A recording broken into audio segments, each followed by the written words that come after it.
Cigar Company is your one-stop shop for all your cigar needs. Whether that's a brand new humidor, a box of those new cigars you've been waiting for, a top-of-the-line cutter or lighter, a place to enjoy the finest cigars and spirits with friends, or the only cigars grown right here in the Sunshine State, we've got you covered. Come visit one of our retail locations for the ultimate cigar experience. Visit us online at coronacigar.com. How about that cigar? How about that cigar? Ladies and gentlemen, welcome to the Corona Cigar Studios for episode 230 of How About That Cigar Live. Thank you so much for watching us live on Facebook, live on YouTube, live on X, live on Instagram, and live all over the places, in all of the places. Thank you guys for watching so much. And as you can see right now, click on all of the buttons. Click on the like button. Click on the subscribe button, especially the subscribe button. That means a whole heck of a lot to us. And of course, for our audio listeners, thank you so much for listening to How About That Cigar Live. When you drive down the road, when you work out, whatever it is you do, when you listen to your favorite audio podcasts, thank you so much for making How About That Cigar a part of it. Take just a moment, if you would, please. Share us out to your favorite Facebook cigar groups. Let us know in the comments what you are smoking and what you are drinking. And a quick note that I just thought about. So we're new to sharing or streaming live on Instagram, and we have learned that through various algorithms and technical things, you can comment live on Instagram from the Instagram app on your phone, but unfortunately we can't see those comments. So if you want to be a part of the conversation, or if you have questions for our guest or questions for us during the show, and you want those questions seen, watch us on Facebook or YouTube. Or you can call Matt at 867-5309. Yes, I will answer. But I won't sound like myself. I'll have a higher pitched voice when I answer. Just go with it. Just go with it. When whoever answers the phone, just go with it. It's okay. I think Raul, we need to bring in our fantastic producer. Justy Smokes. How are you this evening, sir? I'm just trying to see where the S is on Justy Smoke there, Matt. Justy Smoke. He's been hanging out with me too much. We don't. Oh my days. We don't worry about words. I'm right here. Justy Smoke. I always thought it was Justy Smokes. I'm sorry. It's okay, buddy. I always thought it was Smokes. I won't hold it against Smokes you. Plural or Smokes Justy actively. I don't know. All things smokable. All things smoke. There you go. That is true. So I'm sad. I'm actually in a really good mood, but I'm sad because Saturday my Green Bay Packers lost. Did they? They did. Yeah, it was not as far as that goes. They played really well, and basically they had the game in the bag, and they did not play well at the end of the fourth quarter, and that's when you have to play the best, especially in a close game. Well, Well, listen, they did what I needed them to do. What was that? They beat Dallas. They beat Dallas. Okay. And then they helped me win a 5-pack of cigars.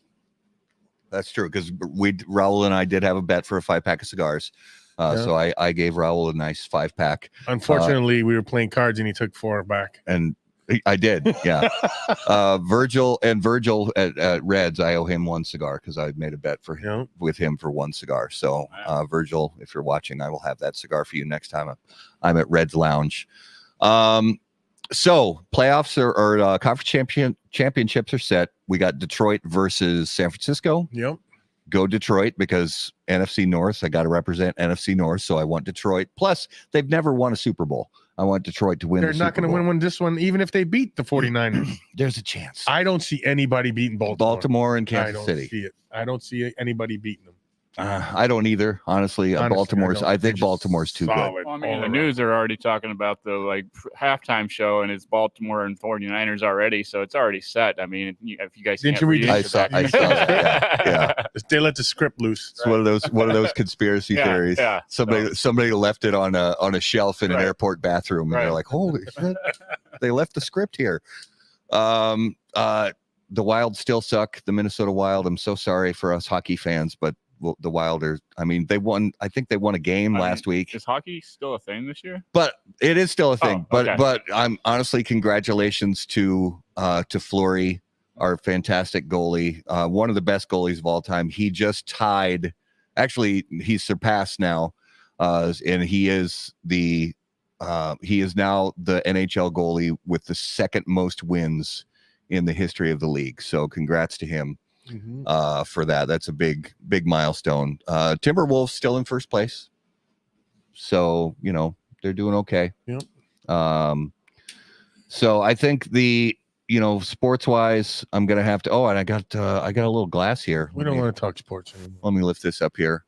So that is a bourbon. This is a bourbon. So for those of you who don't know, we do a mystery whiskey that is from a mystery benefactor. So, and this whiskey is this week's mystery whiskey. It's a bourbon, and let me give it a little smellage. The reason why I wanted to get off of sports because all my teams suck, so we don't want to talk about all my. Sorry, this one is on the nose. This one's kind of funky. Funky. Yeah, I mean, there's a little sweetness there, but it's funky. It smells maybe like it's a little higher proof than maybe higher than 100. Wait, Matt Ty drinks bourbon? Matt Ty drinks Tony. Did I? So you must have drank all of his bourbon. There's a rumor that we were playing cards at Tony's place on Saturday night while we were watching the game, and there's a rumor that I was drinking whiskey at that card game. I can't confirm or deny. I can't see this. I don't remember drinking any whiskey. Okay, then but it didn't happen. I don't really remember. Yeah. You don't remember playing the game, probably. No, not really. Okay. So yeah, this whiskey. There, honestly, I'm getting a little.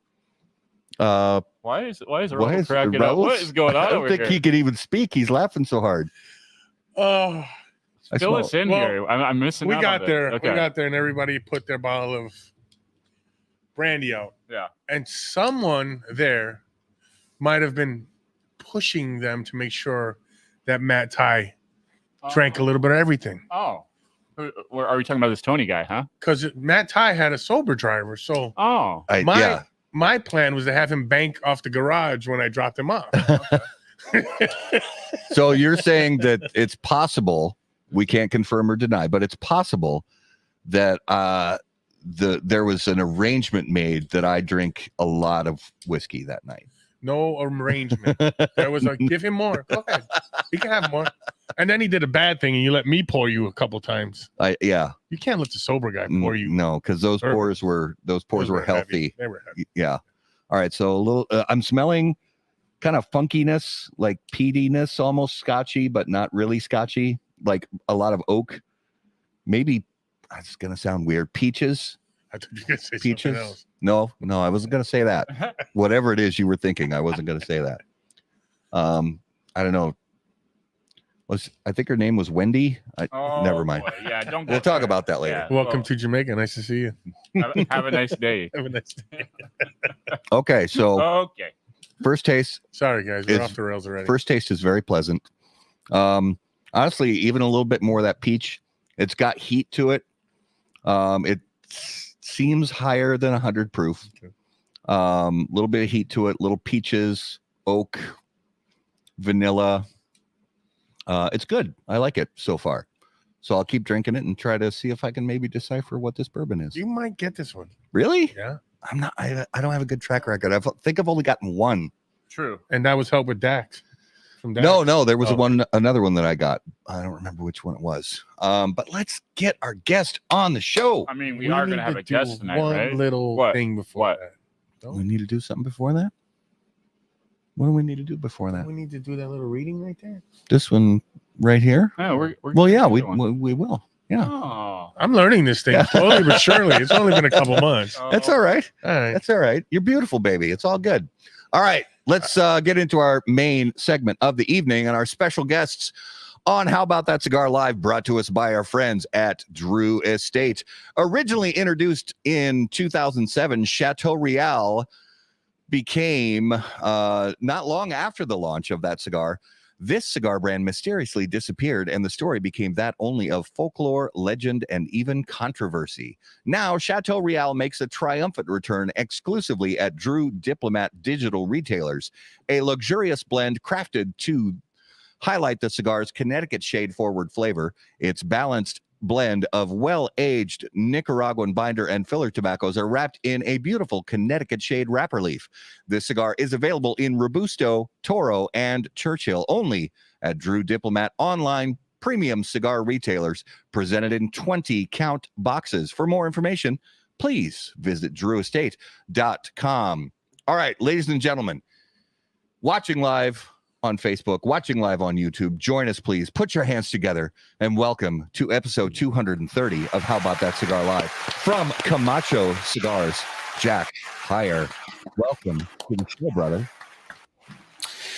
Happy to be here, guys. You know, I never thought I'd see the day when you texted me, "Hey, Jack," it was one of the best days of my life. I remember where I was exactly that moment, and here we are. You know, wasn't it last week? I love it. No, this was years ago. I think it was so you remember where you were? What was it by any chance? An airport bathroom? Usually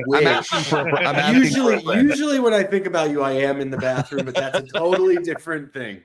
Different thing. No, I understand. I mean, it's either going to be an airport bathroom or it's going to be like a stadium bathroom. So, one of the two. One of the two. What people don't realize is that the green room is where things really go down. It feels like I'm on like a late night show, you know? Yes. In the green room, all the other stars filter through. You get a good, a couple minutes with the host before the show. Yeah, you get your gift bag. Loosen up a little bit. Yeah, it was great. So Jack, if you would just briefly tell us where you're broadcasting from, and if you're enjoying a fine cigar with us, let us know what you're enjoying. I am broadcasting from my empty office / guest room in St. Petersburg, Florida, and I'm not smoking a cigar because I'm a loser, and I couldn't really figure out the lighting situation in my patio. So if I were going to smoke a cigar, I'd probably be smoking a Camacho. Let's say a broadleaf. That's the fictitious imaginary cigar that I would be smoking in my mind were I to enjoy a cigar this evening. No, it's all good. It's all good, brother. Wait, I'm going to share the show. You guys keep talking. I'm going to share the show so my maybe my aunt. I just want the viewers to know this show might go off the rails tonight. I think it already has. Might? You mean it hasn't already? There. So before we went live, I was talking to Jack about what I pulled out of, and I have to steal it, just briefly sort of borrow a term from John McTavish, the cigar surgeon. The term that he uses for like the area of his humidor where he stores and ages like fun old stuff, he calls it his tickle trunk. And I just love that term. So John, if I may just briefly borrow the term. So I went into, and this is the way John says it. I went into my tickle trunk and I grabbed the Camacho Brotherhood Series shell. Somebody's got a DSLR. Look at that box. From 2016. And if I'm not mistaken, the only cigar box in history with a compass. I think you might be right on that one. Yeah. I think that you might be right on that one.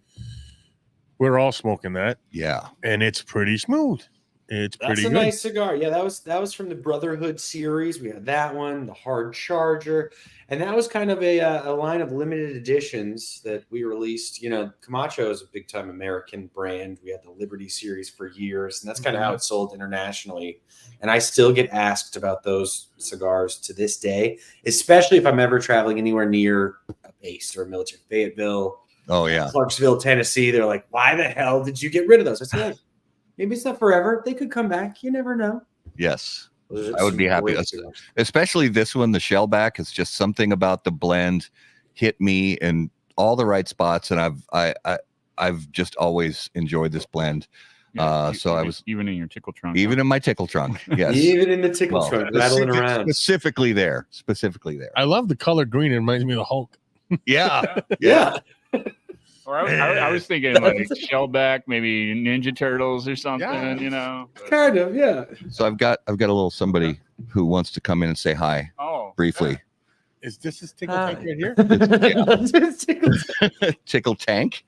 Oh, that's a different term altogether. We may have to get that one approved before we use. Yeah, it's tickle trunk, not tickle tank. Tickle tank, we have to get that approved, I think, before we can use that on we YouTube. We better call Facebook. HR. Yeah. Call HR. Yeah. Yeah. I'll ask my wife about it, I guess. So. Man, rails off.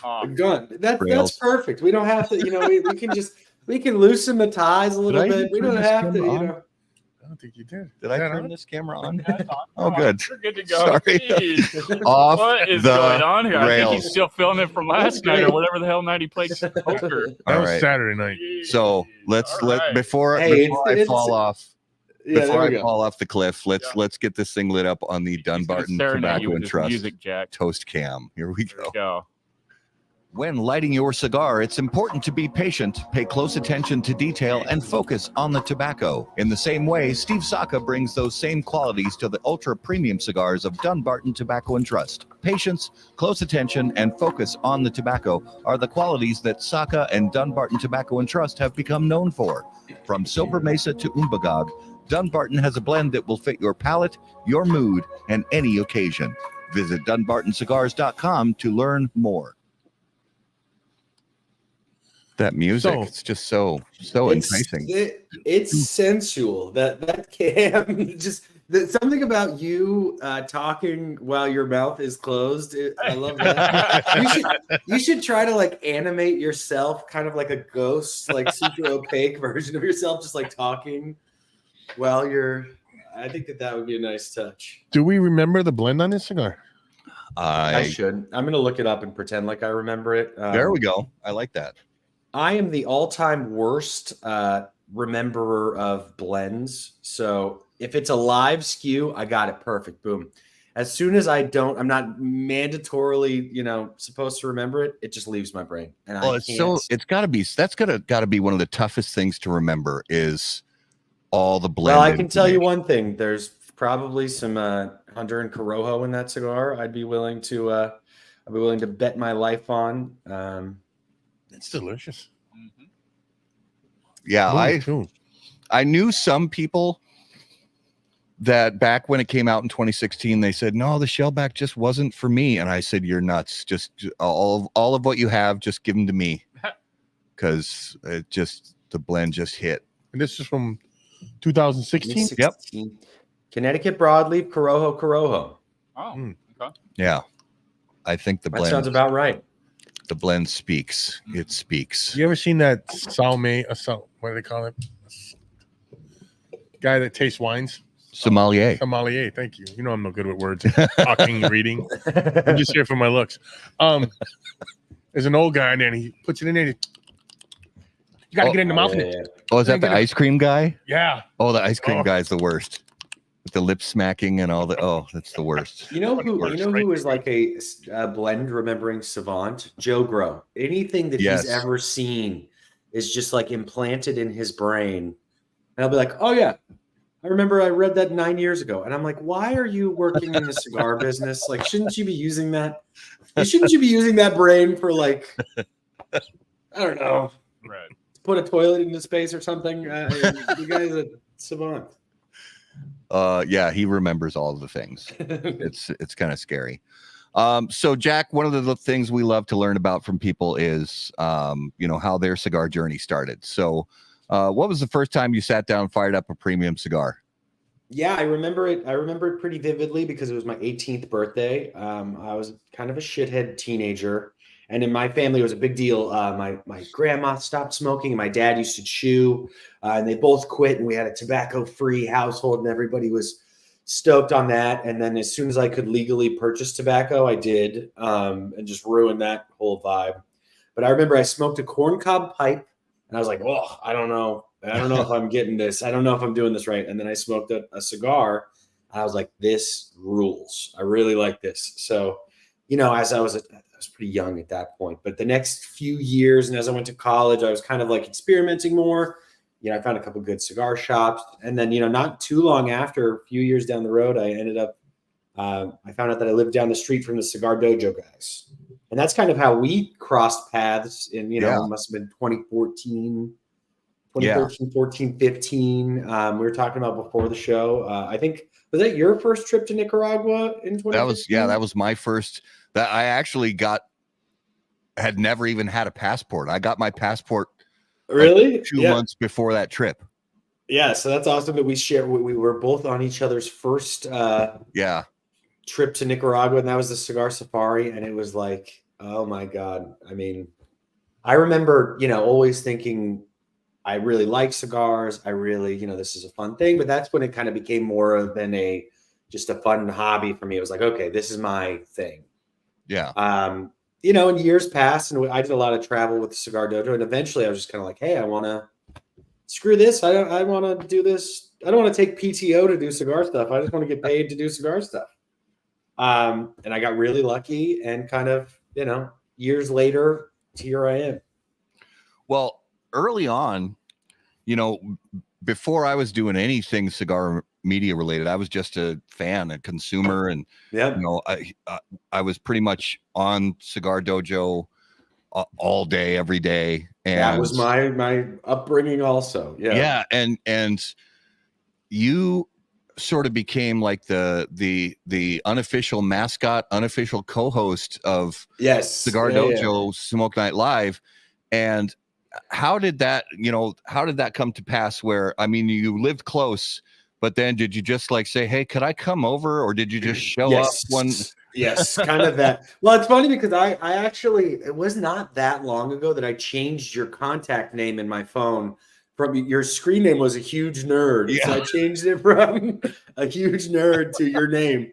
But there's a really, really, really awesome cigar festival in Colorado. And I've been to a lot of different multi-vendor events in a lot of different areas, and there's some really great ones, but that one is exceptional. And I tell people, look, if you're kind of geographically close and you can make it, or if you're debating a few other ones and you've never been to Rocky Mountain Cigar Fest, I would say go, because it's the best one I've ever been to. Just the way the setup of the location, the people that, host it, and the way they go about it. It's not, they give you all your cigars right away.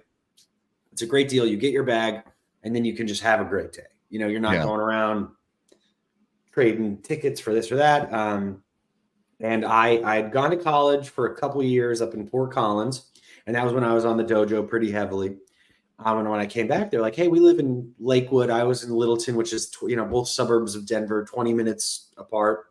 And that summer, at the end of that summer, I was like, hey, are you guys going to Rocky Mountain Cigar Fest? And the dojo guys were like, yeah, we are. So I remember I went to my first cigar event. I went to the Drew Estate event. Pedro was there. And I met a bunch of, different manufacturers that weekend. And then Eric, the master sensei from Cigar Dojo, was like, at the end of Rocky Mountain Cigar Fest, he was like, hey, do you want to just come over to my house and smoke some cigars? I was like, yeah, dude, I'd love to. And I thought, because I'd seen his cigar collection, I thought that he'd be driving like a, pimped out like Escalade or like a Corvette or something. And I just remember, he had this rinky dink Pontiac, like Trans Am from like 1990. And he's like, dude, I have like a cigar website, and I'm not rich. No, we're all just normal people. And just as the years went by, it was just kind of like they had a show like this, and they would do it in the garage, and they just kind of let me hang out. And I just kind of bothered them enough that one day, one of the shows fell through, and they were like, hey, we kind of need just something, anything. And I'm kind of loud, and I don't mind just talking way too much. So if you have a guest that cancels on you, it's kind of it's not a bad emergency backup plan. So I did that. And then, as the years went on, I was just kind of the permanent co-host for a while. And at one point I worked for them part-time, and I was writing articles, writing reviews. And I did that for long enough that I just kind of, without knowing it, without ever intentionally trying to like build my resume or like meet people, I was like, oh shit, I know like a ton of different manufacturers. I know a bunch of different people. And I just kind of reached out. And the second cigar job I got was just because I knew the Alec Bradley guys real well. Yeah. They were hiring a rep in the West Coast. And I was like, oh, how hard could it be? And I texted them, and I was like, look, I talk a lot, and I'm pretty personable. I think I could do this. It was a lot harder than I thought, but I moved out to California, and if anybody knows, your local rep, if you see him coming by on tour, those guys have a very interesting and very difficult Mhm. job. And everybody says, "Oh, I would do anything to have your job. That would be amazing," until you look at, Ooh. 150 Careful what nights you on wish the for. road. Yeah, 150 nights on the road, 75,000 miles on your car, rinse, repeat. That's Yeah. it's a tough gig, but I really like that, and it was a great learning experience. From there, after my Alec Bradley days, I applied for a job at Drew Estate. They were hiring a social media guy, and Drew Estate, obviously, I've gone back with Drew Estate for a while. That was my first ever cigar tour, and I think it's everybody's one of their first brands that they really come across that's cool and interesting. And I was lucky enough to be their social media guy for a while, and then I was there for 3 years and jumped over to Camacho at the beginning of last year. So I've been here for about a year. Yeah. And one of the excuse me, one of the coolest things that, I mean, kind of like you mentioned, I think one of the things I've heard from a lot of people who work in the cigar industry, whether they are a salesperson or a brand manager, or they work more in the media end of things, that I've talked to a lot of them, and they say that kind of the same thing Raul said, where somebody says, "Oh, isn't it dreamy having a job in premium cigars?" And you're like, it's work. It's work. I mean, yeah, it's in the cigar industry, but it's still a job. How did you kind of learn to manage your expectations versus like the romance of the industry versus, man, I really have to put my nose down and Do the grind. do the grind. For me, it kind of created like an identity crisis, because I was used to being a guy with a 9 to 5. That is, my 5 to 9 was cigar stuff. So as soon as I was done with my job, if the weather was all right, I'd be on my patio smoking a cigar, writing reviews, on the Dojo app. And then eventually, your 9 to 5 and your 5 to 9 are the same thing. So you're like, oh, what the fuck? What am I going to do? So when I was a sales guy, it's easy because you're like, all right, I'll just hang out at the cigar shop all day. And that's doing your job. But then when I got an in-office job, I moved to Miami right before COVID, but I was kind of like, all right, I would go to the office, and then I would go to the cigar shop after the office. And then at one point I was like, shit, man, I gotta like meet women. Like, I can't, this is never gonna happen. I was like, I have to like go outside and like talk to other people. And talk to people. Yeah. I was like, oh God. So then, after a little while, I kind of moved further away from my local cigar shop and branched out. And now it's kind of the opposite, where I spend so much time on the road and in cigar shops that kind of when I'm home, I'm not really looking to go hang out at the cigar shop. And it's weird because I used to smoke 95% of my cigars at home. And then I would go smoke at the lounge if I wanted to try something, if I wanted to hang out with some friends. Now it's like the opposite, where I smoke like 95% of my cigars out on the road or at the office. And then when I get home, it's kind of like my detox from cigars. So it kind of created this weird paradigm, but I'm always rolling with the punches. Yeah. And if there's ever something I really want to smoke or I'm dying to try, I'm still smoking. So it is the best. And it's an interesting business because it can consume your whole life, because a lot of people just like doing this, Yeah. So it's kind of like, it could very easily just be the only thing you do. So I'm trying to be a holistic, person and I have a fiance. So I try to go to the farmer's market and, do chick shit and, all that sort of stuff that I like also. So try to keep a balance. Yeah. Balance. Which is, easier said than done. Oh, tell me about it. Did you have something? I thought you. No, I was just agreeing with him. When you're on the road, everybody's like, oh, that's so cool. You get to smoke cigars all day long. Yeah, it's sleeping by yourself in the hotel. It's a lot of times in the car by yourself. Yeah. It starts to wear, and you hear some of these younger guys coming up and hitting the shops. Oh, I'm going to be a rep. I want to do this. I want to be a broker. You might want to just stay and enjoy your cigars. David's got a good question. He may mean it in jest, but it is actually a good. When you sweat, does it smell like cigar smoke? My hair, like it kind of doesn't always get 100% out, even with a good. Yeah. And the suitcase. That's one thing they don't tell you about, because if you're on a trip and you have your smoky clothes and then you have more than one and you zip that up, you've created essentially a smoke bomb that will then. But it's not too. My specific job, being a brand ambassador for a cigar company, it is the best. It is the dream job, because I get to do stuff like this. Is work for me. It doesn't really feel like work. It just feels like I'm hanging out with my buddies, and talking shit, which is kind of what I would be doing. And when I am working, there's a lot of like prep and setup and airplanes, but it's not that bad. It's really a dream. What I do now, I don't know if I'll be able to do forever, in life, because it is a lot of time on the road, but it's the best. It's the dream. It's so great. I like to get this feedback from everybody, because we've been lucky enough to talk to a lot of different people in the cigar business and with different types of jobs, different roles.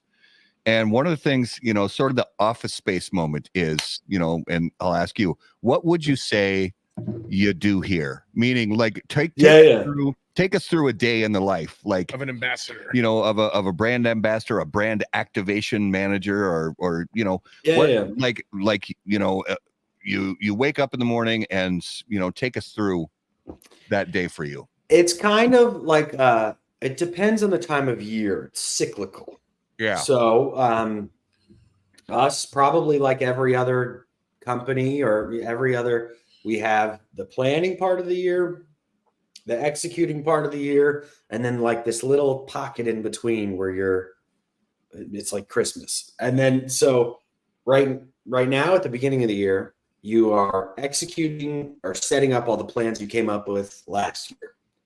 So at the beginning, first few months, really January is just kind of the setup. So you're setting the table, you're getting everything ready. Then February and March, I'll be in Honduras. So I will be leading our tours this year. We're doing a handful of tours of our factory in Honduras. We're doing Camp Camacho.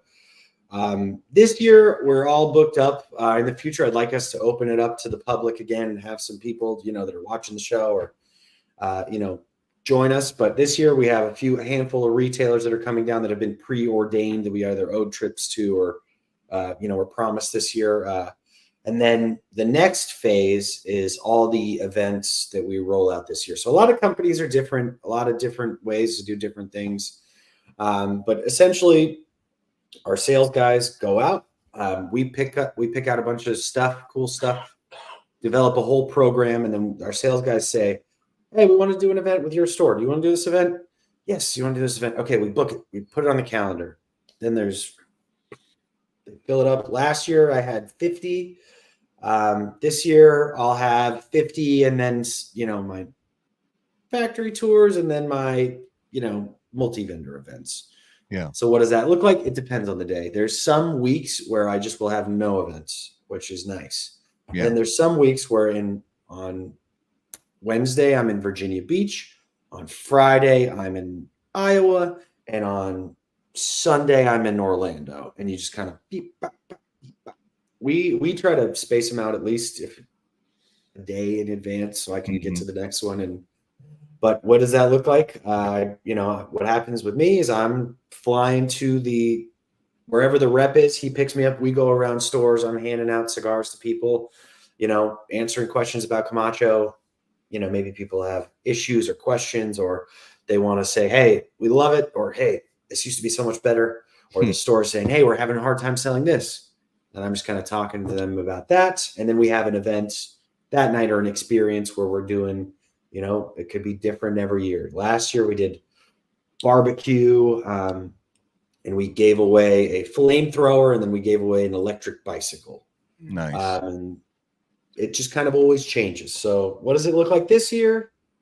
We have a lot of different promotions that we put in stores. So if you have a store near you, there's odds are they'll have a Camacho promotion for a month. We got all the bells and whistles. It's going to be beautiful. It's going to be resplendent. It's going to be magnificent. Nice. So if I were to distill all the mumbo jumbo that I just said is put Jack show up that day and talk. Well That's put. that. Well put. Do you have any events scheduled for Minnesota? Minnesota's tough, and I don't know why. The whole Midwest. You know what? We're gonna make one happen. I don't have anything yet, but right now, all of the sales guys are going out and pitching them. Mhm. So I'll talk to my. What are you guys? The Great Lakes? What is your region? Is that what it's technically called? I think it would be the Great Lakes. Are you guys you're not the Midwest. Are you too Yeah, we far are west to be Midwest. the I mean, Midwest? Midwest. That's what they pretty call us. I guess. Yeah. We're the Midwest. Midwest. Yeah. I mean, there is actually Mid-North. a very healthy, not only cigar community in Minnesota, because there really is a very healthy cigar community, very active people who like to get involved on social media and share what they're smoking and share their experiences and get together and herf. And also, not just in the Twins, because in the Twin Cities area, there's a good number of quality cigar shops and lounges. Shut up, David. And the land of disappointing sports teams. Well, yeah, That was harsh, Raul. that was Hey, the Timberwolves. David can't go a show without being mean about something. well. So Jack, the Timberwolves they're doing great right now. It's when Minnesota sports teams do really great, and then playoffs roll around, and then that's. But I think that before this show started, Karl Anthony Towns had 53 points in the third quarter. So that's At least. that's not nothing. Yeah. That's not nothing. Yeah. They're doing okay. I have a little bit more freedom of movement this year, so I'm gonna make my way up to the Great Lakes. Well, yeah, Minnesota, there's Or the Midwest. especially, and I'm not trying to exclude any shops, but one in particular, Tobacco Grove, Yes, very, of very course. large shop. It's a Davidoff signature, humidor. They've got all the Davidoff Avo Camacho products. Really nice walk-in humidor with tons and tons of places to sit and relax and smoke, and plus that's one of many really quality cigar lounges and shops in this area. So That's where Casey Crux is from, Minnesota. No, am Yeah. I making that up? yeah. Okay. Tobacco Grove's. Well, Casey lives down in Florida now because that's No, I know. He's Boca Raton. my I would say he's my golf buddy, but I don't think we've golfed together in like a year plus. Oh. But When yeah, I posted this graphic, he said, "Oh, you think you're hot shit now, or what?" I love him. I love him. that's the best. I love Casey. But yeah, you come up to Minnesota, we'll give you the tour. Make it happen. We'll take you to the What's good the deal with restaurant. ice fishing? It seems like people really love it. I could see myself learning to love it, but I just don't understand it. If you like to drink and play cards and smoke cigars, it's perfect. Okay, that's kind of all my hobbies are in that same oeuvre. So I think that Ice fishing for cigar guys like us, ice fishing is like 2% fishing and 98% drinking, smoking cigars, and playing cards. right. Yep. That's all you had to say. That's Oh, all. They should have put that on the. They should have put that in the pamphlet. The only negative about ice fishing is every once in a while you hear a big boom, and that's the ice The ice, cracking or that's the ice shifting. shifting. Cracking. Especially this year with the winter as hard as Oh, weak forget as about it is. Like there's people trying to go ice fishing and falling through right now. It's great. Yeah, you can't go on the. It's we've had a warm winter, so You the need ice is for not the in ice good. fishing. It's not quality, unless you go that's up by the noted. Canadian border. And who wants to go up there, really? Not I. You do well, yeah. So you mentioned Camp Camacho, and I want to talk a little bit more about Camp Camacho because that's one of the things that I mean, you and I got to go to Nicaragua for the first time, together. And I have told people ever since then, and I sort of preach about it all the time, that it's if you truly consider yourself sort of a cigar nerd or really just into the cigar culture, that you owe it to yourself to go on a factory tour experience at some point, whether it's Camp Camacho or Cigar Safari or Perdomo does for tours, and Black Label Trading does tours. And I say to anybody who calls themselves a cigar nerd, you owe it to yourself to do it. So talk us through Camp Camacho, sort of how it started and what, eventually you said hopefully it'll open back up to, limited a number of tickets for the general public. If that happens, or if you're somebody who's a retailer who's watching, what can they expect, to sort of learn and glean from Camp Camacho experience? Yeah, well, first of all, if you haven't been to Honduras, the first time I went was 2017, and we went back this year to kind of set the table. It rules. It was so awesome. They're doing some stuff with beans that I had never seen before. They have like a refried bean method that I think is proprietary to them and cannot be replicated outside the country. So aside from the bean element and the delicious food, Camp Camacho had been happening in one way or another. Camacho's been doing factory tours for a long time. But in 2017, we built this state-of-the-art factory in Donley, Honduras. We built this incredible guest house. It's the nicest guest house that I've ever seen on a tour like this. And you fly into Honduras, and for this year, from Monday to Friday, your life is just relaxing. We take you to the farm. We take you to the factory. You get to blend your own cigar. You get to see how the sausage is made, literally. And we really focus on having just a badass time. Like there's a lot of learning, there's a lot of education, but where I think that our tour shines is, obviously you're going to get all the education and pictures and sightseeing you could possibly need, but we really excel in the interim, in the spaces in between, the lunches and the dinner and the post-dinner and the post-dinner activities. So that's kind of our calling card, is we know how to have a good time. Yeah. And, some of the most memorable parts of the trip are the parts you don't remember on a Camp Camacho. So this year, if your shop is a badass Camacho shop, or if the store that you go to, sells a lot of Camacho, ask the owner of your store, hey, they're doing this Camp Camacho, let's go down next year. And that's really how it works. We round up 10 guys from one shop, bring them all down, and the rest is history. It's so fun. And for me, as just a white guy from Littleton, Colorado, it is really an honor and kind of bizarre to look back and be like, okay, I'm leading the tours now. Yeah. And I'm willing to tell the infamous / not that secret story anymore of my I was going kind of in a roundabout way, but if you don't want to, if you want, no, since a viewer brought it up, I mean, we're sort of obligated, it's so I want to hear this is you guys are gonna lose your shit. In 2017, I was working for Cigar Dojo, and Camacho, long before I worked for them, they said, hey, we want you guys to come down to our factory. We just finished.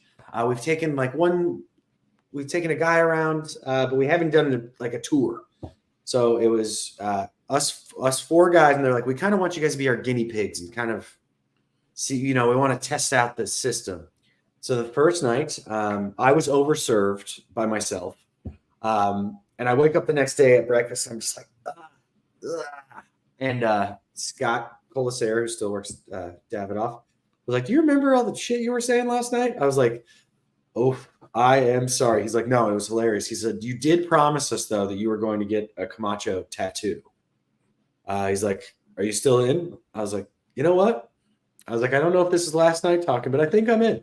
They're like, all right, well, we're going to find a tattoo artist in Donley, Honduras. Like, I was like, it's just got to be a good one. It's got I don't want some budget. Be clean, yeah. So they found a guy, and they're like, look, and he had done some, some decent stuff before. I was like, all right, let's do it.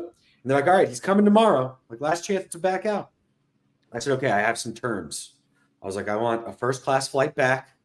You guys are paying for the tattoo, and I want a shitload of cigars. And then I said, and I also want, if I show the tattoo off, I get entry to any Davidoff board meeting. And they were like, nice. All right. They're like, done. Deal's done. What I didn't know at the time is all the board meetings happen in Switzerland. So, that one was, I've been doing a little bit of research on that one. So, the day comes, we did a live show from Honduras, and there's a guy that walks in with a top hat. He kind of looked like T-Pain. And he said, I don't speak any English. in pretty decent English. We're like, he's like, no, seriously, I only speak that last sentence and then this one describing it. And he really didn't speak any English. And he stole all of our cigars, and I got a scorpion tattoo. Now, that part of the story, if I just left it there, it would be a pretty decent story. We need to know where it's at. Butt cheek, left or right? It's worse. None of the above. Raul doesn't know. You're not going to believe this. Oh, boy. Oh, you're going to show. I have fixed a scorpion trap there.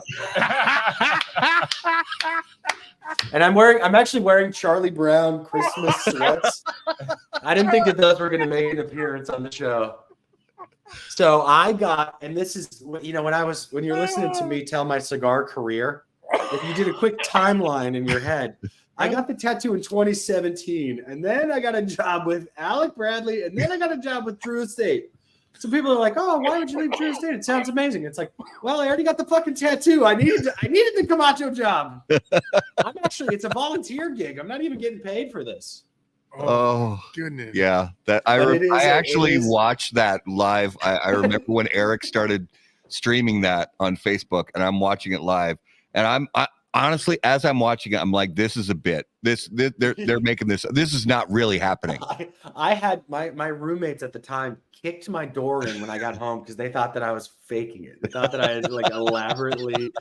The funny thing is like years later, I was trying to get people to take me a little more seriously, and I was like, Eric, can you delete like some? Not delete all of it, but I was like, can you delete some of the stuff? He's like, I'll delete whatever you want, man. But like the word's out, the gig is up, and now boom, we're all the way back. Oh, that's Alex, Alex Weghorn. Shout out Alex Weghorn. He's our Davidoff brand ambassador. Oh, and nice. Believe it or not, he also has a scorpion tattoo. Not the same, very different. Where you have to get a scorpion tattoo to be a brand ambassador at Davidoff. Actually, it's a new rule. Well, I mean, honestly, it's almost like Providence or Kismet. It's like you get the scorpion tattoo, and it's just a handful of years later, you're working for Camacho. I mean, that's why I call it failing upwards, because it's like only me could get a tattoo above my ass that would give me health insurance years later. It's only something that could happen to me.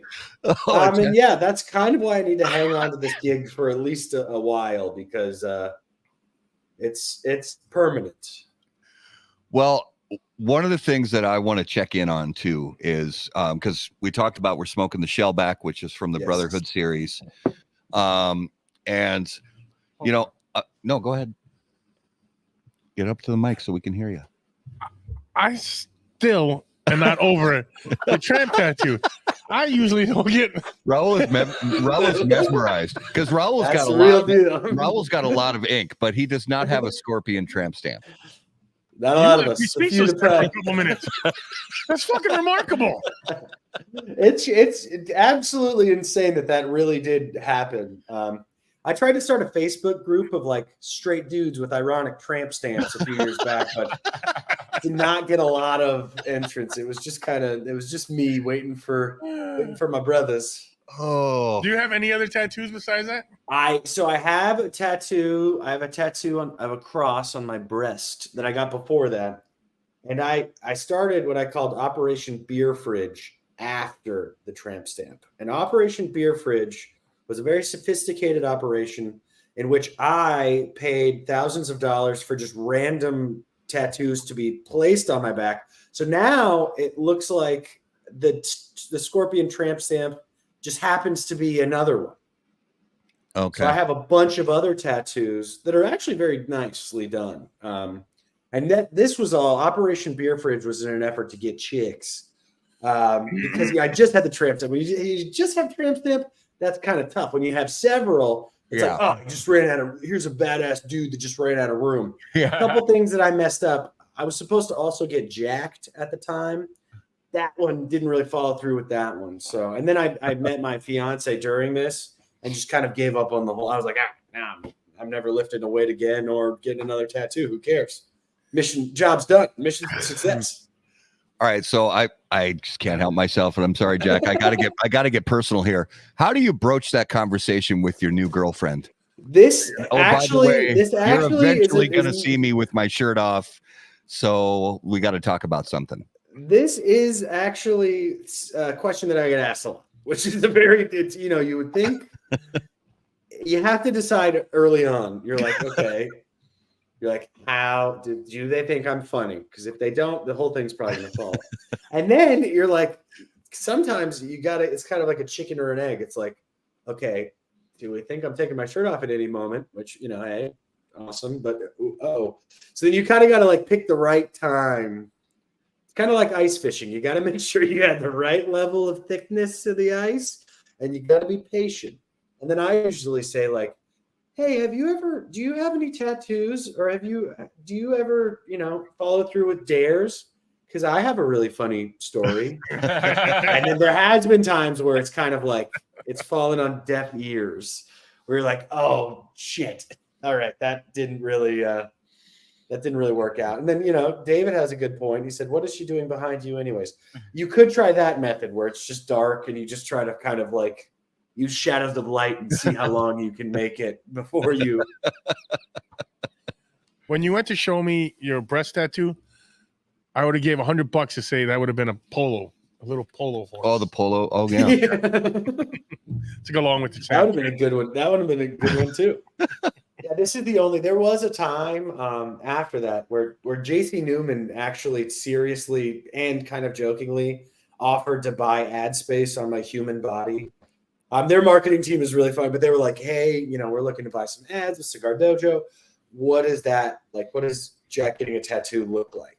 And I was like, I don't know if I have an answer yet, and I don't know if I want to go down that route. Yeah. Because it could get out of hand quickly. So, now I have a new rule. Just no more tattoos in third world countries. So yeah. That eliminates a lot of the factory tattoo drunken things. So my goal for this season of Camp Camacho is to find a Scorp brother. And if they get a tramp stamp, my God, that would be incredible. But I'm not going to, for liability reasons, I'd like everybody to be in a clear mind space. And yes. So sober, clean and aware. And when they make the decision, at least that's what I always say. People say, Yeah. oh, were you totally hammered? I said, when I made the decision, when I came up with the idea and when I got the actual tattoo, I was pretty lit. But when I made the decision, I was of sound mind. Well, sound as I can get. And just for David and Jason, my back's already full. I can't get a scorpion tattoo. Okay. On me. So they were asked. Perfect. See, that's a better plan too. Just already. What about your butt cheeks? My butt cheeks are. Never mind. Okay. We almost got an all-time sound bit. We almost got that. You could have ended the show forever, right? Yeah. Oh. All right. That's the one time I stopped my mouth from running. That was a good one. We're making progress. That soundbite is going to end up in a video in the future, just so you know. My butt cheeks are, and then a pause. It's just going to, yeah. Oh boy. We're going to have fun with that one. Off the rails. I wonder what I can do to get a HBTC tat, Dax says. Oh, that's a good I'll give you a box of question. cigars. You're going to do better. I don't even have a how No, about I that told cigar tattoo. Dax, I'll give you a box of cigars. I'll give you But 20 my cigars. wife and I were talking about this because Amy and I are going to get matching. It's funny, we've been married for many, many years and we've never gotten matching tattoos. But we're talking, and I think that's going to happen soon. How about that cigar tattoos? Yeah, she's going to get how about that cigar, or she'll get burned cigars, and I'll get not bridges. And then when we're not together, people will be like, "What the fuck does that even mean?" I guess. I mean, I guess burned cigars sort of makes sense. That's a statement. Not bridges. Not is bridges like a is like question. that's an incomplete statement. That yeah. But no, we're gonna get a tattoo, and then I talked to her. I said I think I probably also want to get how about that cigar tattoo, but there we go. Next poker night, you get. We're gonna know what You you're just gonna do be. a brand. Just make it easier. Just Yeah, there you go. Ooh. right in there. No, Those don't feel good. I'm not doing that. You have one of those? No. Okay. No, not yet. Who knows? Yeah. No, I got a few never. guys in the job from fraternities that got them, and like, Oh yeah. Well, so I'm so sorry I went off the rails. I was talking about no way. the Brotherhood series and some of the other, stuff from years past. And so the Brotherhood series I thought was a lot of fun and really cool. And I really do hope that someday, we see some more from that. But there's one other cigar that I have to ask about. And I'm sorry, Jack, because I know this was long before No. your tenure with the company, but this cigar still holds a special place in my heart. And if anybody knows where I can buy some of these, please let me know, because I will pay probably pretty handsomely for them. This cigar was the Camacho Blackout. The Camacho. You know And what? this was like 2013. I just saw some. I forget where. I'll keep an eye out for you. I actually might know somebody that has them. But the Camacho Blackout, that was right around. So in Camacho lore and Camacho history, Camacho, founded in the 60s, 1962. It says on a lot of our stuff, infamous since 1962. There was a guy named, I'm going to call him Simon Camacho. I'm pretty sure it was pronounced Simon Camacho, but I'm a white guy, so I don't want to screw it up in case I'm wrong. But he was making a lot of cigars in Miami. In the 90s, the Aroa family acquires Camacho, makes a lot of stuff in Honduras. That kind of flavor becomes famous. And then in 2008, Davidoff purchases Camacho. So Camacho's rolling strong. And in 2013, a pretty seismic decision was made to change the entire look of Camacho. And to this day, a lot of people say, it used to taste different. But whenever you change a band or whenever you change a box, it doesn't matter if everything's always the same forever. It's very polarizing. What the hell? And in 2013, one of the cigars that came out along with that full rebrand was the Blackout. Now, I've smoked a couple. I couldn't tell you anything about the blend, but they have held up pretty decently up to this point.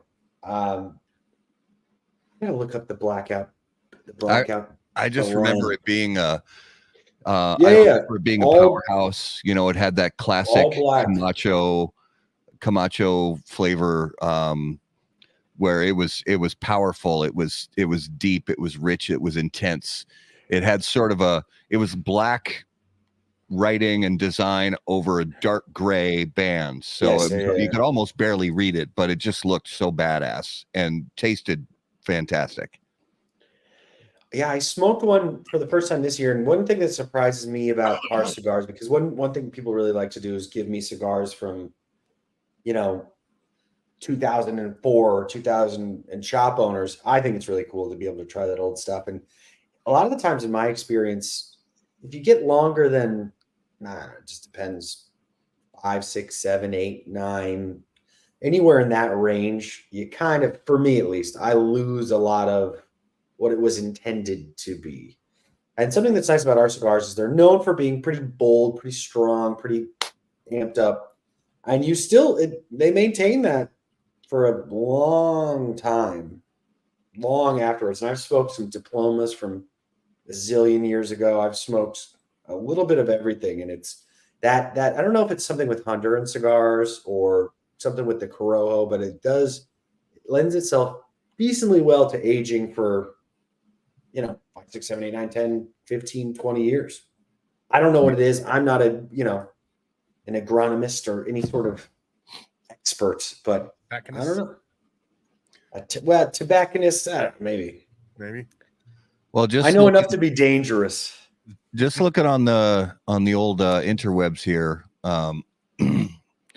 For wrapper, it just says Honduras, and then binder Nicaragua, and then filler leaves from Honduras, Nicaragua, and Brazil.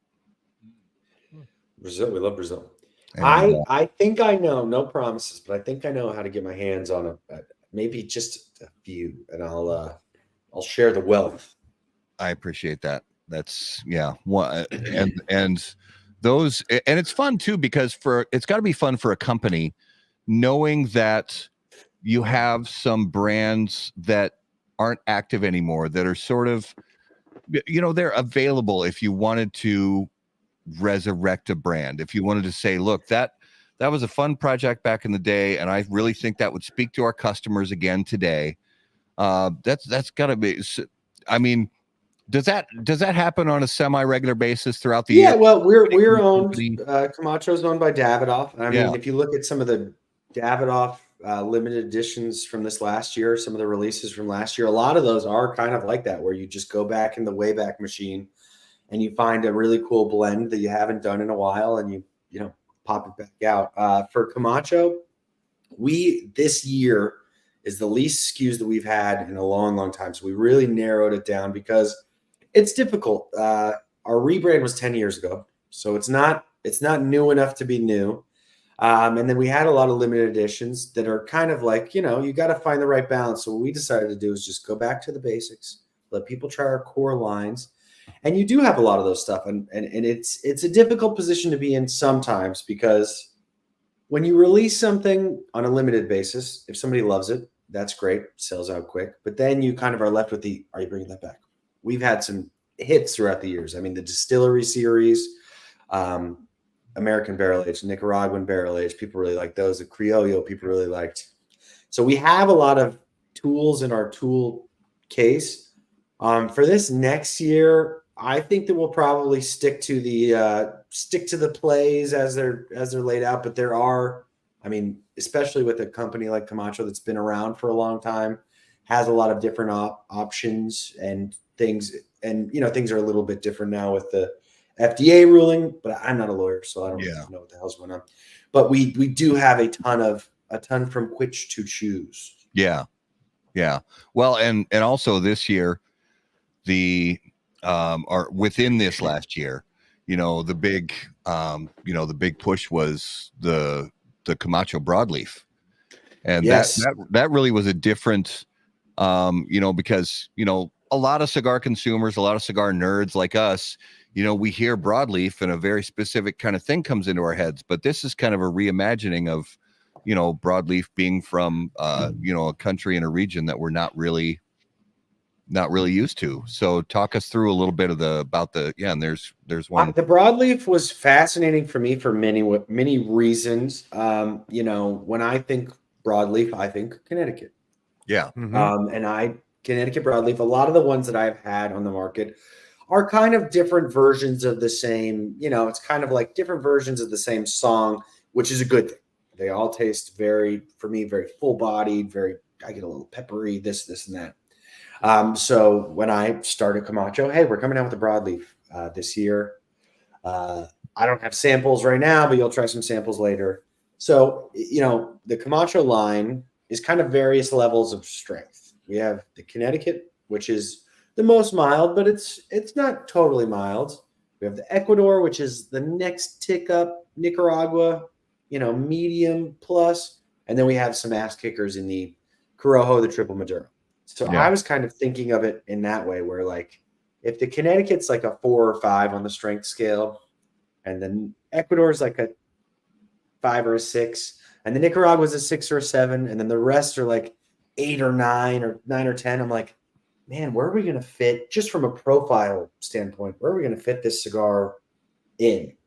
Because it's kind of nice to have something that, you don't want to rob Peter to pay Paul. You don't want to have a cigar that, and I didn't even know at the time that it was not going to be a Connecticut broadleaf. I just heard broadleaf and assumed, like a lot of people probably, that it was going to be a Connecticut broadleaf. Mm-hmm. That I get the test blend and I smoke it and I'm like, are we sure that this is broadleaf? It was very good, but I thought that there was something wrong with it in the way that it was not Connecticut broadleaf. And they're like, well, Jack, it's because it's not a Connecticut broadleaf. It's a Honduran broadleaf, which, for us it's not been a like, this is the first time ever, or hey, one of the only Honduran broadleaf. What we want it to be is just a broadleaf. People see it, they try it, and they say, hey, this is different. And for me, I get a very medium-bodied, medium, full, rounded chocolate kind of earthiness, which is very different than, a lot of Connecticut broadleafs I've had. And it's very different than a lot of the other cigars that we have. So, kudos to the team in Honduras for, their work on this one and making something that fit in the line. I put it dead in the middle.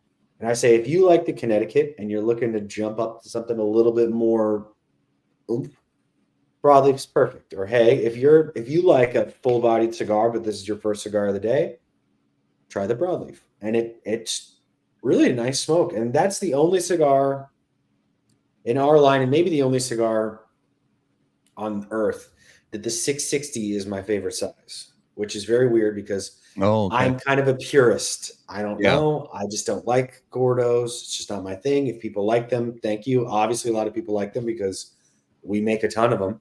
But whatever reason, the 660 with that cigar, it works for me. Makes it happen. Okay. Yeah, I put that.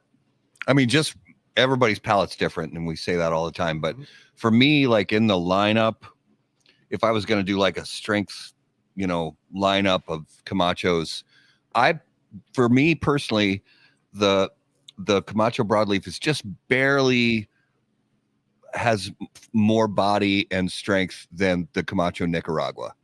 And okay, I like that. For you, I think you put it just below the Camacho Nicaragua. It's really interesting because my, our rep in Tennessee, he vehemently claims, and I don't think that there's any right or wrong answer. We kind of code them in the book a certain way, which the broadleaf is another shade of orange, which kind of ruins our color coding, but it looks pretty and it's shiny. So, we're sticking to it. But our rep says that he thinks the Nicaragua is far and away the strongest. Oh. And some people say, I don't think that the triple Maduro is actually that strong. I think it's super full bodied, but I don't think it's that strong. So there's a ton of different debate with it. I say, hey, this is what I think, and this is what we wrote down. So it's not Bible by any means, but it's kind of I just say it's color coded because it looks prettier. True. Well, but it's also, we can't say that because Camacho's badass, so it's not color coded like some wuss stuff. It's just there's a color of hard work and machinery. Color of America. Color of America. Well, we don't have we don't have a white one, but you get it. Red, white, and blue. But it is honestly, and I know this has been talked about ever since, because this really was a revolutionary rebrand, and it did cause a ton of buzz around the cigar industry when it happened. But as a consumer, and so many consumers I know, it's true. If you see, if you walk into a cigar shop that has more than 2 facings of Camachos, they're easy to identify. It's right there in big block letters on the band, Camacho, and the name of the wrapper leaf. It's easy to identify for consumers, and it's like our now president Dylan Austin was the Camacho guy for years and years and years. And kind of when it started, the tagline was like, in a sea of brown, comes Camacho. And it was because, at a certain point, we decided that we can't just stick to the, Cubanesque or another Cubanesque. Everything tastes very Cubanesque, which, I think the Corojo does. I think the Corojo is very Cubanesque. But at a certain point, we kind of just decided, like, look, we're owned by Davidoff. So let's assume that the quality is there, which it is. And 2, like, let's just be different. Let's just make a cigar company that strips away a lot of the, glamour and glitz and the, romance of that side of cigars. Because it's there because we're owned by Davidoff. And let's just make some badass cigars and just smoke them. So, when we say that it's like Camacho's like Davidoff's like rich son, it's like my dad's rich. Screw you. I'm, stealing your car and going to a party, because it's like, that all of that work has been done already. So, a Davidoff pairing is very elegant, and a Davidoff pairing, you're wearing white gloves and you're cutting the cigar and you're drinking the finest champagne. And you're really experiencing it in that way. And in a Camacho pairing, you cut the cigar and you light it and you throw down 3 bottles of booze with your friends and you drink them all and you smoke all the cigars you got. And they're both equally as enjoyable, but in very different, ways. Yeah. And that's the Camacho credo. That's how we do business. That's how I ended up being the Camacho guy, because, that takes a certain level of je ne sais quoi. Yes. Well, real quick, before we get to our next segment, I want to check in on the mystery whiskey. All right, go ahead. So I really am enjoying it. This is one of the better pours that I have had. It tastes familiar. It should. And I'm having a hard time deciphering why it's familiar. The first thing that I want to, I'm just getting this sense that it's some variety of Old Forester. No. You think on that for 1 second. All right. Bill Commerce, happy birthday, you old bastard. Bill, it's your birthday, brother. Cheers. Cheers, bud. Cheers to your birthday. All right. Let's get back to your taste buds here. You can do this. I know you can. I always get stuck in this trough of brands that are like my go-to brands, like Old Forester, Four Roses, that kind of, and I get stuck in that lane of those brands. Move over 2 lanes and you'll get it. Move over 2 lanes to the left or the right? To the right. Woodford Reserve? Nope. I don't think it's a Booker's product. Nope. That I'm not sure of. It doesn't say Booker's on the bottle. Is it Little Book? No. Then I can't say.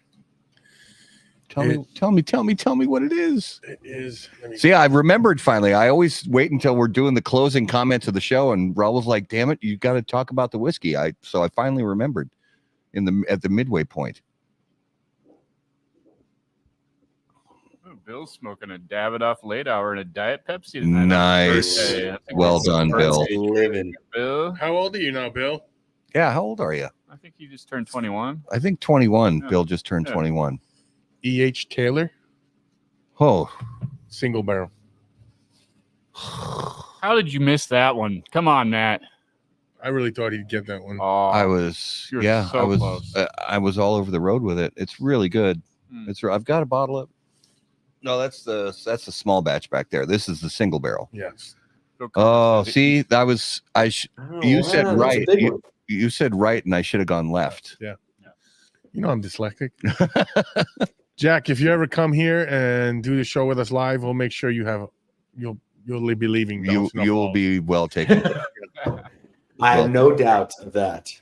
And we may or may not have a tattoo artist stop by the studio There we just go. in case. I mean, That's how we bump up the ratings a little bit. I know a couple. I know a couple we can get come in. I am not above whoring you out for ratings, Jack. How do you think I got here, baby? How do you think I climbed the ladder? Well, The shame ladder. Hey, it's better than a shame spiral. Shame I've had both. Yeah, I prefer the previous. So I think it's time. I think it's time. All right, guys. It is now time for this week's Numero de los Muertos. And as always, Numero de los Muertos is brought to us by our friends at Smoke Inn.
Jack, we just talked about it. If you come up here, we'll get you to have how about that cigar tattoo with a mosquito on top of it? Giant mosquito, life size. Like carrying it. Yeah, that's perfect. Yes. Yeah, well, I mean, we could do ice fishing. Mm-hmm. That sounds like a great, just a great dude's trip. We honestly, we'll go ice fishing, get a tattoo, eat some lefse. Ooh.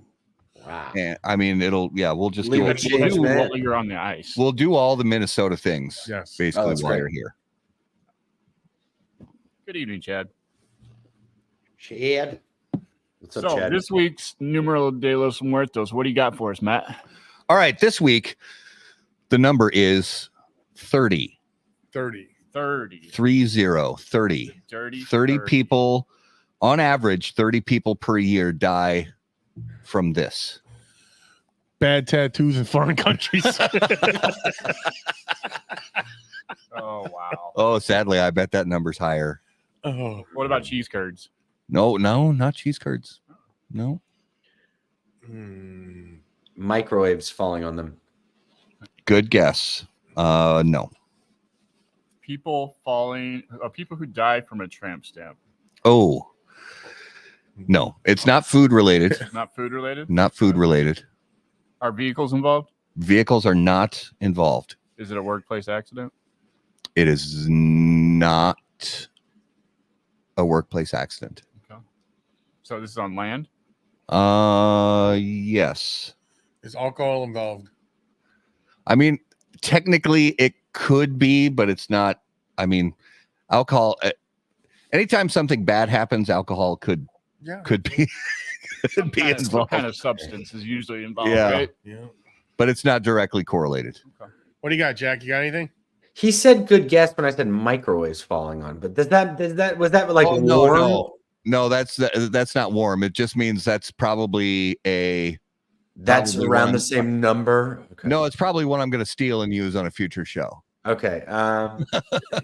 Infections from tattoos in third world countries. No, we got to get off the tattoo train. Okay, let's get off that. Cold? Yeah.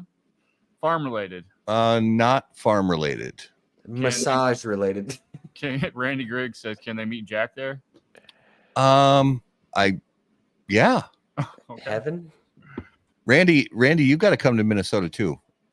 Randy, we gotta have you're you on the dude's trip. We gotta have Randy on. How about that Cigar Live? Well, Show will never end. Falling off a chair it's- ski. Falling off a chairlift skiing is good. Okay. Fart yourself to death? Is that a legal cause of death? David Floyd, animal related. Yes. Oh, Question mark? Roller coaster. Snorting coke from a hooker's brown eye. he died doing what he loved. He died doing. Yeah, okay. Mosquitoes. No, way more people die of mosquito bites. That's Is this in one geographical location, or is this like worldwide, or Sharks? No. How many sharks are eating people? It's worldwide. It's worldwide. Pitbull, the music artist, not the dogs.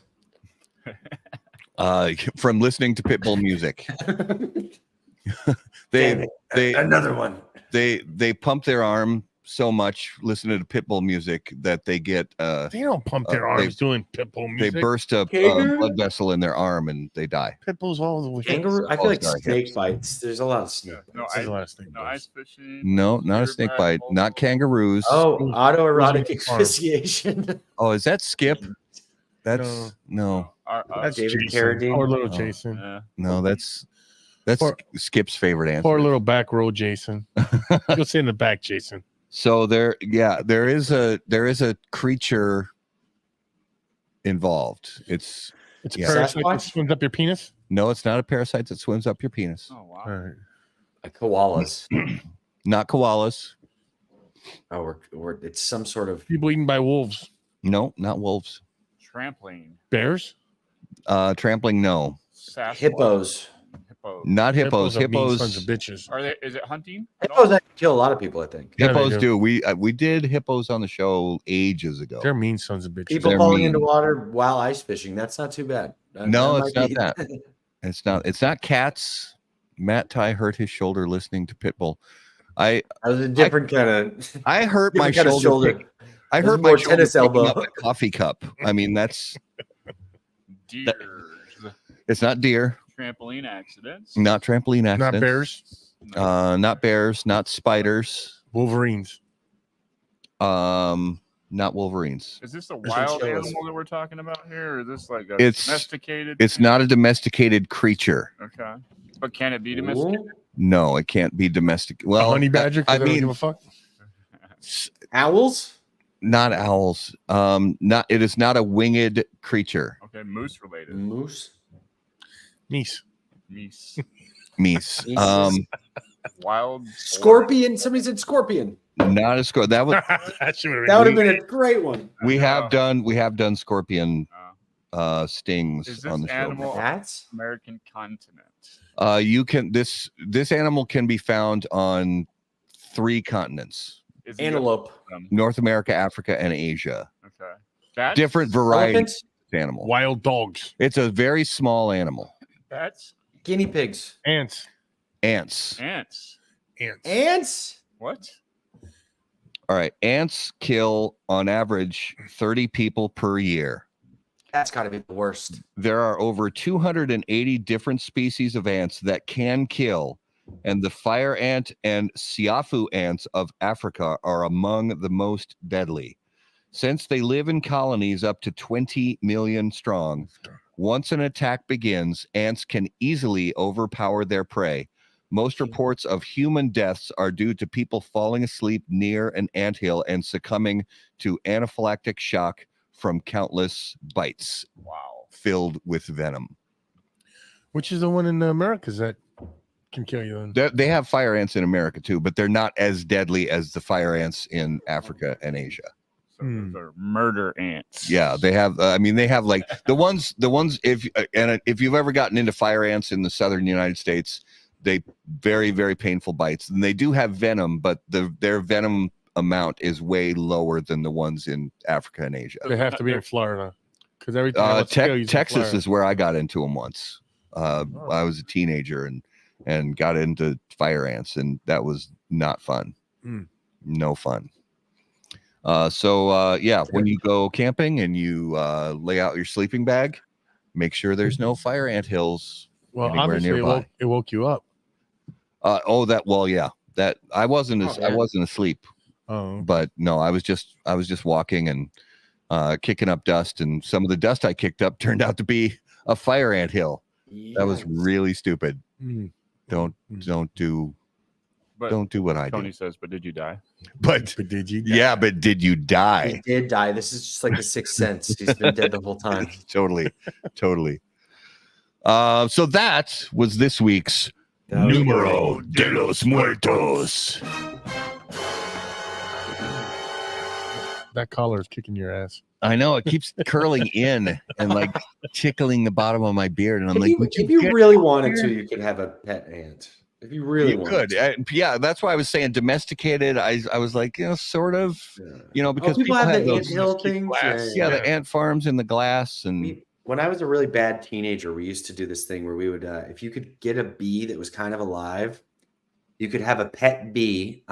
You would throw it in the freezer, and then they would freeze, and you could tie dental floss around it, and then when it would wake up, you would just have a pet bee on a leash. Dude, This you're was a like serial pre-internet. a We fucking didn't have serial internet like that.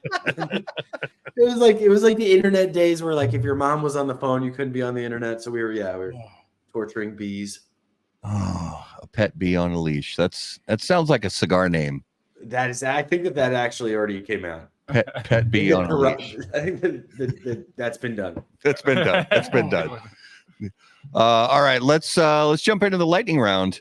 Brought to us by our friends at J.C. Newman Cigar Company, America's oldest family-owned premium cigar maker, creators of the popular Brick House, Perla Del Mar, Diamond Crown, and the American. J.C. Newman Cigar Company operates out of their 112-year-old El Reloj Cigar Factory in historic Cigar City, Tampa, Florida. For more information on their cigars or visitor experience, please visit jcnewman.com. All right. I see this little bit of a plot twist. So that's we do that sometimes to mix it up instead of the lightning round. Well, But he's never been on the show. so since it's Jack's first visit on the show, you get the OG lightning round questions, Jack. All right. Perfect. I never noticed that. So if you could hear the thoughts of one living person for 10 minutes, who would it be and why? Oh, living. My first thought was Prince, but he died. That would have been, and that's not just because I'm talking to you Minnesota guys.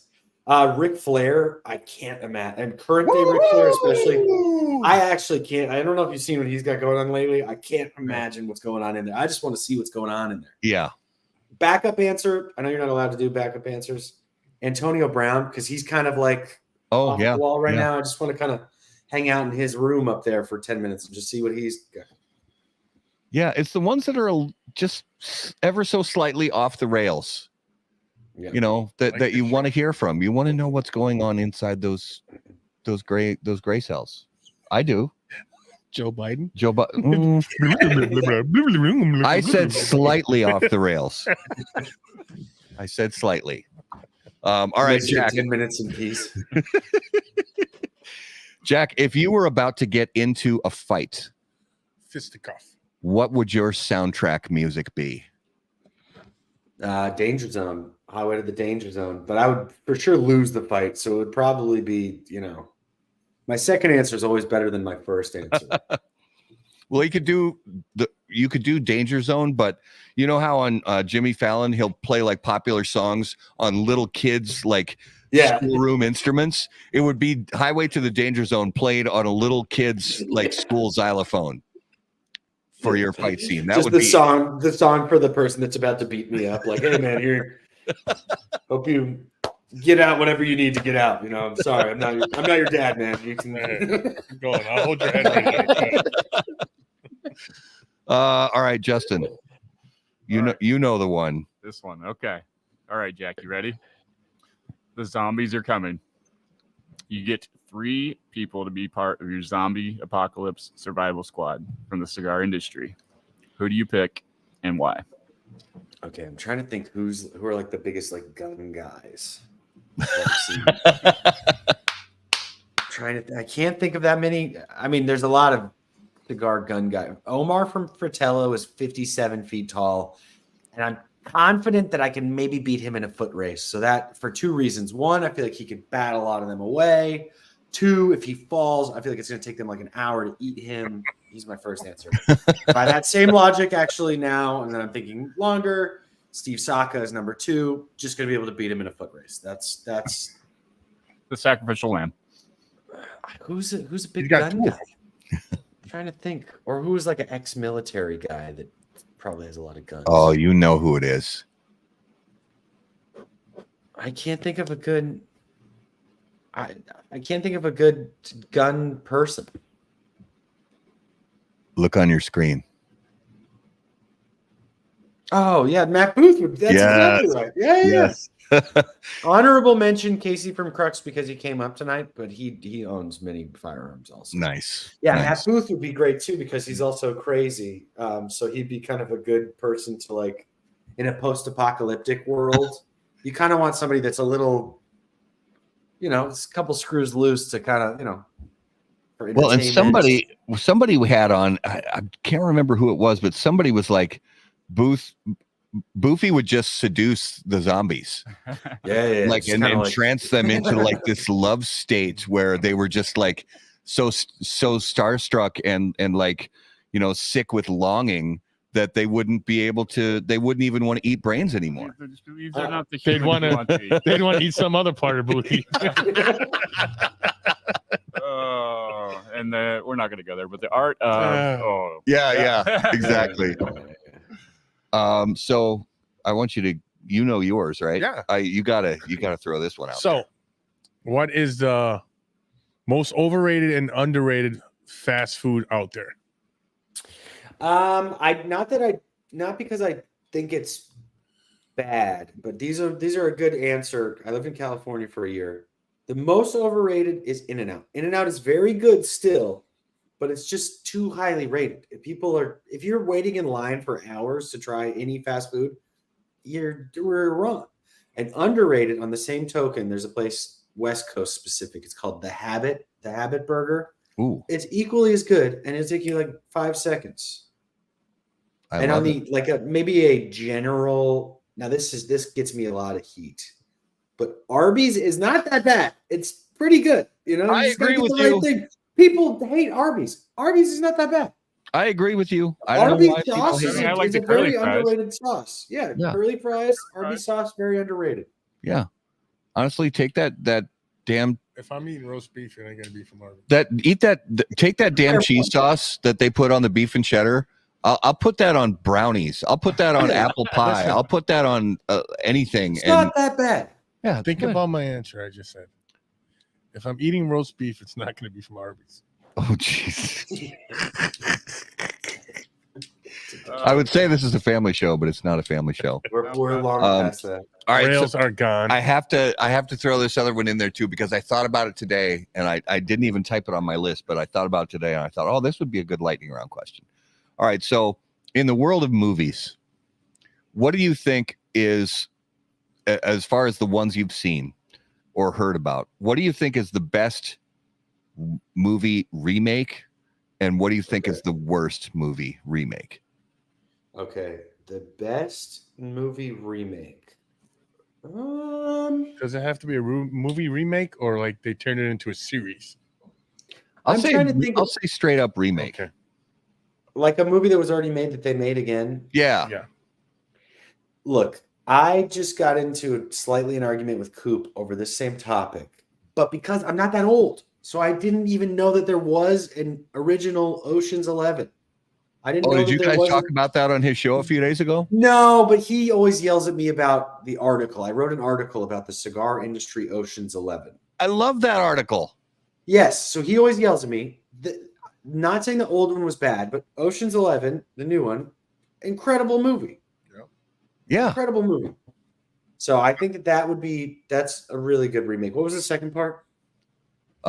Well, before we get to the second part, your picture has frozen. We can still hear you fine, but your picture has frozen. And Dax, Top Gun was in a remake. That was just a sequel. It was just a sequel. Oh wait, hang on.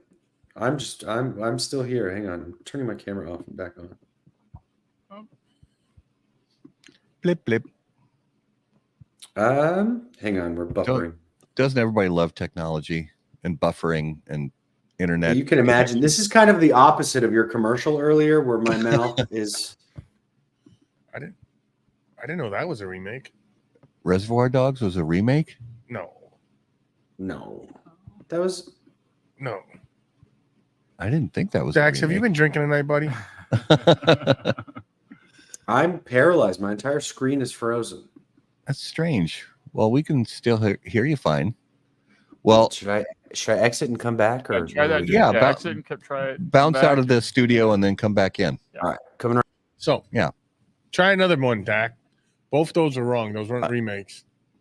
I agree with Randy. The True Grit remake. Hey, Randy, how you doing, buddy? With Jeff Bridges and Matt Damon, incredible movie. Mm-hmm. Agree with you. And it's one of the few that. So John Wayne was in the original. John Wayne, Robert Duvall, and others. That's one. It's, and I don't want to get into the long debate, but I'm not actually a great big John Wayne fan, but I think True Grit was one of his better movies, one of his better performances as an actor. Yeah. But True Grit, the new one, Josh Brolin and Matt Damon, Jeff Bridges, absolutely incredible movie. Yeah, I thought it was pretty good too. You know which one's the worst? Willy Wonka and the Chocolate Factory. Dude, I was gonna say the same thing. Goodness, and they got another one coming out. My wife saw it and she said it's actually, and my wife's in the same camp. She loves the original Gene Wilder version. Amazing. And she saw this new, it's sort of a prequel, I guess. This one that's out now. Hey, he's back. He's moving. Everything's good. A remake. Was Heat a remake? I don't know if Heat was a remake. I don't think Heat was a remake neither. Maybe it was. I don't know. I don't think so. Casino Royale, that was a remake. I think the newer one was good. But so Jack, you told us what you thought a good remake was, because Ocean's 11. I agree with you. I think it's a good remake. The original was good too, but they did a good job. Yeah, I think the new, the one, and new, I mean, it's 23 years old already, but I think the Clooney Pitt Ocean's 11 was fantastic. I agree with you there. Now, the second one is a bad remake. Yeah. What do you think was a bad remake? I still liked The Longest Yard.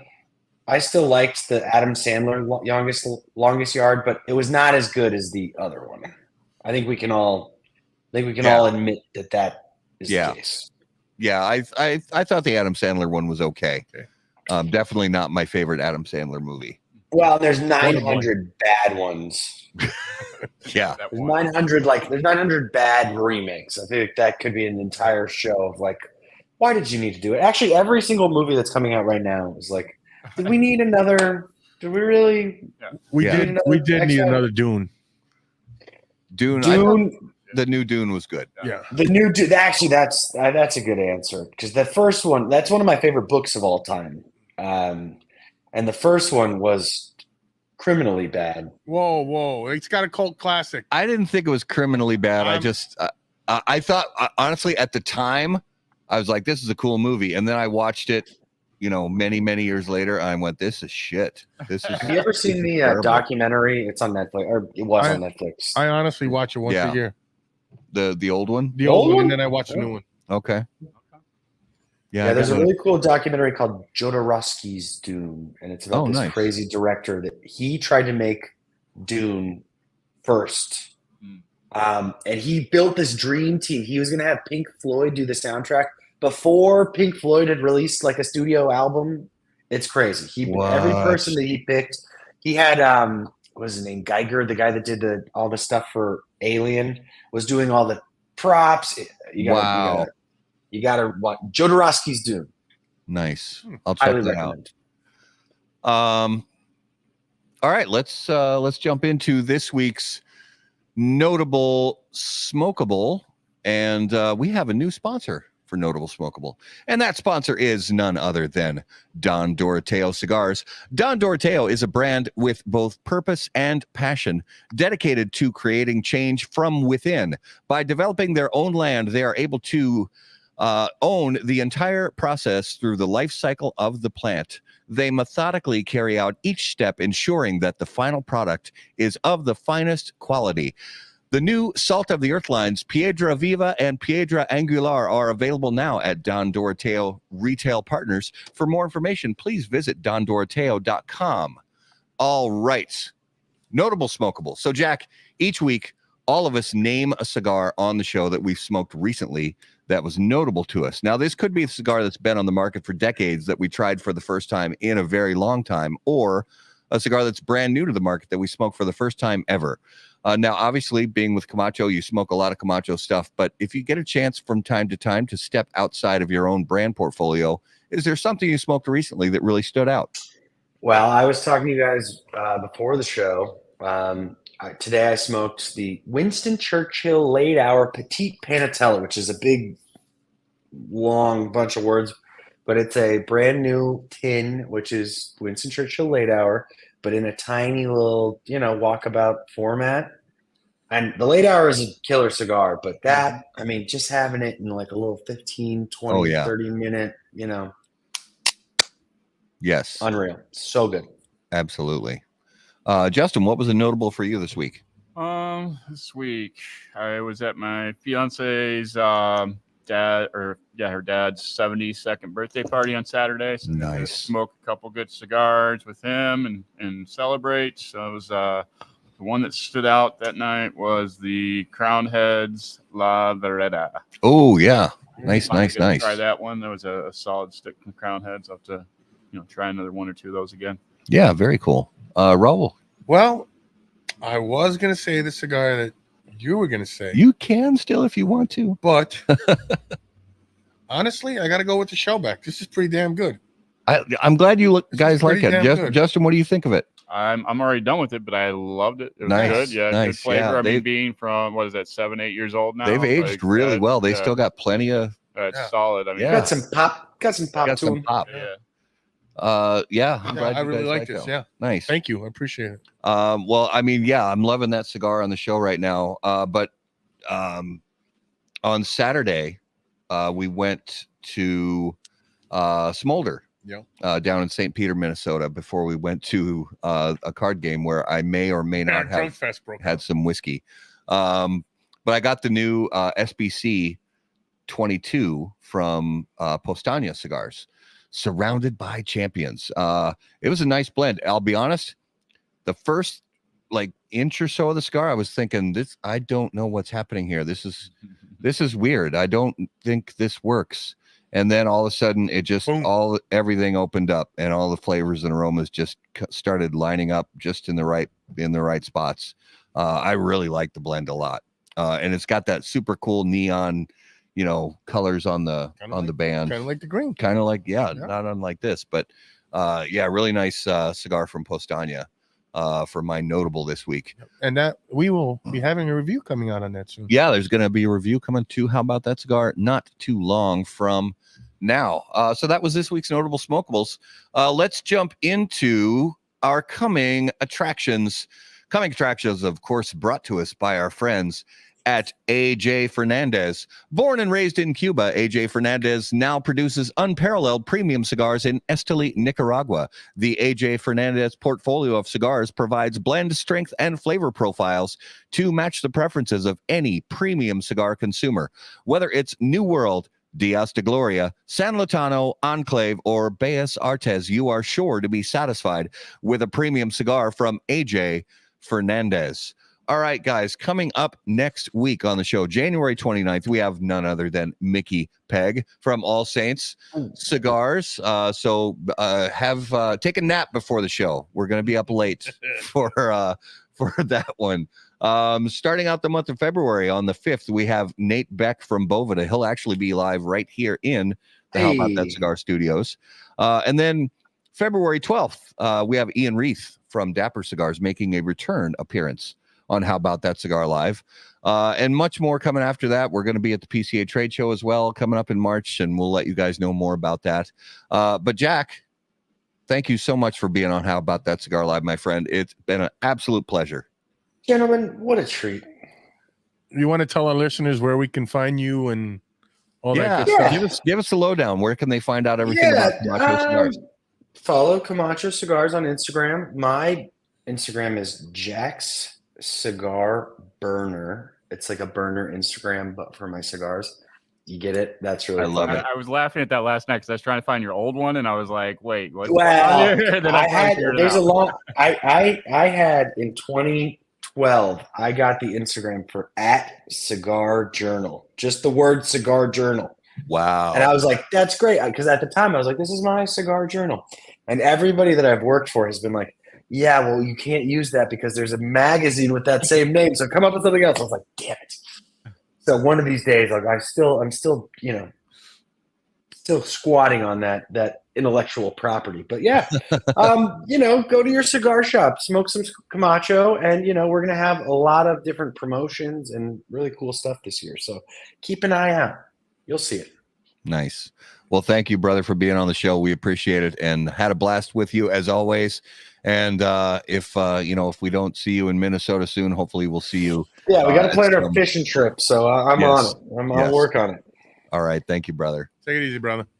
For all our viewers and listeners, guys, thank you for being the best part of How About That Cigar Live. We really appreciate you watching and listening live on Facebook, YouTube, Twitter, X, whatever it's called today, and Instagram. And one more. That's it. TikTok.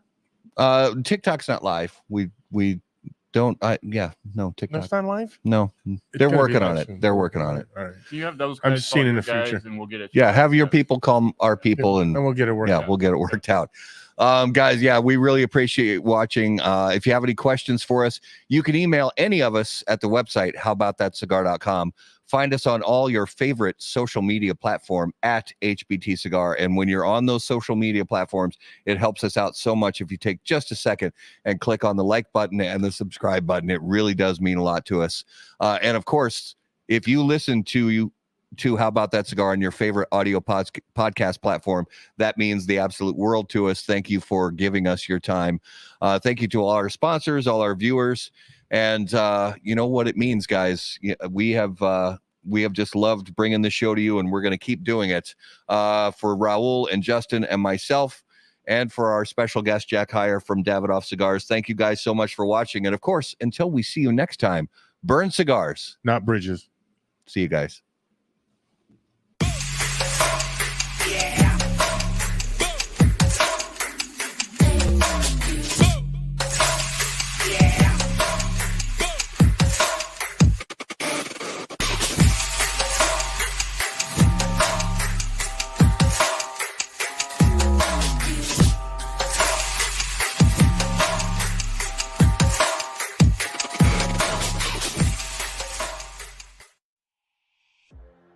Any comments, opinions, viewpoints, or statements presented or uttered by guests on the HBTC podcast, HBTC live video streams, and all other media from HBT Media LLC are solely those of the individual and do not necessarily represent the opinions or viewpoints of How About That Cigar or its parent company, HBT Media LLC, any of our advertising partners, or the premium cigar industry. The primary purpose of How About That Cigar is to entertain and to encourage activity and growth within the community of people who enjoy or want to learn about the enjoyment of premium cigars.